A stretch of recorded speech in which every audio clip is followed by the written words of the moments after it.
right, ready to get our hands dirty. We're diving into Atomic Gift Shop, this really cool YouTube channel all about like handmade robots and custom decals. Oh, I've heard of them. They've got that awesome workshop vibe going on. But totally. It's all unedited live stream, so you really feel like you're right there with them.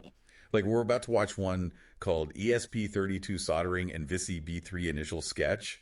And just so everyone's on the same page, VIC B3, not VISI ESP32 is a microcontroller, and VISI B3 is one of their robot kits. Okay, I'm with you. So, like, what's the workshop like? Oh, it's pure organized chaos. Yeah. You know, piles of robot parts, wires everywhere, tools kind of just strewn about.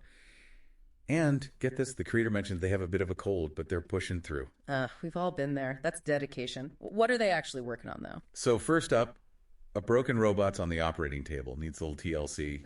And then they're going to try setting up some cool lighting controlled by that ESP32 microcontroller. Like, who doesn't love a good mood lighting project? Right. So are we about to witness some next-level soldering skills, then? Well, about that. They actually start by kind of poking fun at their own soldering, like with a good dose of self-deprecation. I can relate. I've set fire to more wires than I'd like to admit. At one point, they're using pliers to hold something while soldering, and are all, don't do this at home, kids. Oh, I've totally been there. Make-shiving is half the fun, right? But I don't know what hey, make-shiving first. is. Exactly. But it's all part of the process, right? And speaking of process, they get kind of sidetracked looking for a specific power supply. Oh, no, that's the worst. Losing track of things in the heat of the moment. But then they pause and actually give this impromptu lesson on voltage and amperage. And it's surprisingly clear, even for someone like me who barely knows which way to hold a battery. See, that's what I love about these maker channels. They're not just building stuff, they're sharing knowledge, making it accessible. You don't have to be an expert to get it. Right. It's like, hey, come hang out. Maybe learn a thing or two while we're at it. All right, so the robot's all prepped, ready for its digital makeover, right? We're jumping into part 2 of this live stream. It's called 3D Modeling VB3 Kit T2. And they didn't waste any time with the upgrades, by the way. You mean how their avatar can suddenly like look around? It's subtle, but kind of hilarious. Right. Attention to detail. But yeah, this one's all about the 3D modeling process. You really get to see them like thinking out loud about each decision. At one point, they're looking at this tiny part and are like, so many questions. So many questions. We'll make them up as we go. That's such a maker mantra, though. It's like jazz, you know? You got to have the skill, but then there's that improvisation, that on-the-fly creativity. That's a good way to put it. Yeah. And you see that balance, too, between, like, the artistic side and the practical side.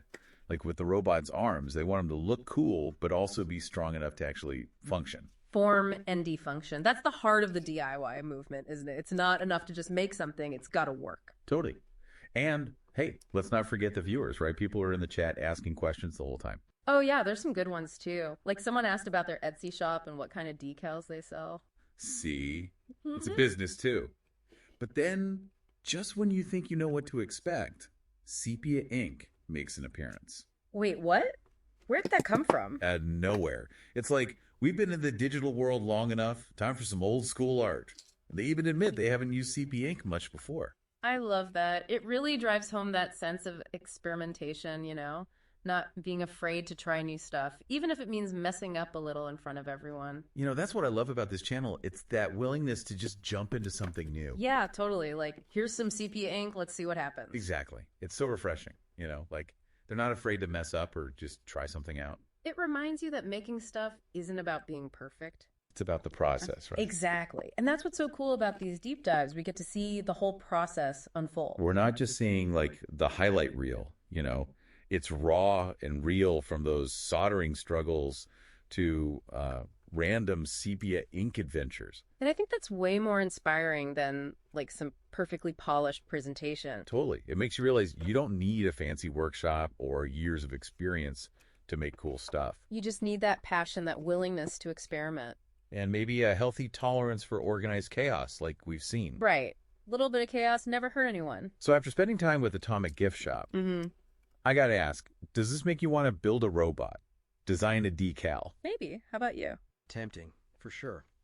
And the voice changes. I guess what I'm trying to say is it might be more approachable than you think. And hey, if we're lucky, maybe someday we'll be featuring your creations in a future deep dive. So there you go. Until then, keep those creative sparks flying. And remember, you never know what you might create, even with a little cold and some sepia ink. Yeah, it's mad. That's a good word for it. I don't know how to feel about it.